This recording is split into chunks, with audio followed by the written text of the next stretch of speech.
আসসালামু আলাইকুম। আজকের ভিডিওতে আমরা কন্ট্রাক্ট অ্যাক্টের সেকশন 132 নিয়ে ডিসকাস করব। এখানে বলা হচ্ছে যে যদি দুইজন ব্যক্তি কোনো থার্ড পারসনের লায়াবিলিটির দায়-দায়িত্ব গ্রহণ করে এবং পরবর্তীতে ওই দুইজন ব্যক্তি আবার সেপারেট কন্ট্রাক্ট করে যে একজন আরেকজনের ডিফল্টের কারণে লায়াবল হবে, তার দায়-দায়িত্ব গ্রহণ করবে।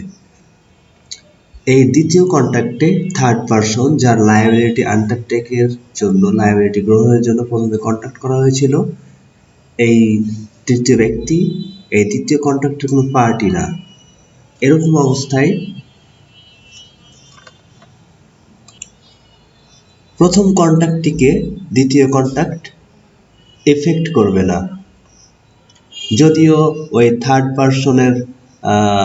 পারসন এই ব্যাপারে অবগত যে তারা আবার সেপারেটভাবে দুইজন একে অপরের সাথে কন্ট্যাক্ট করেছে।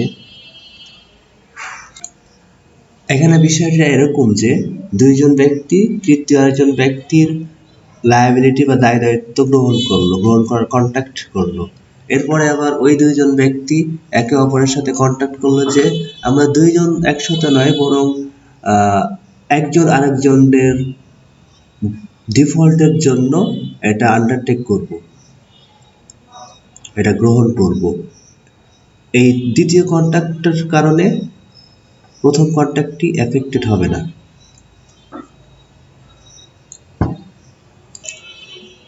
Thank you for watching. Please don't forget to subscribe. Thank you.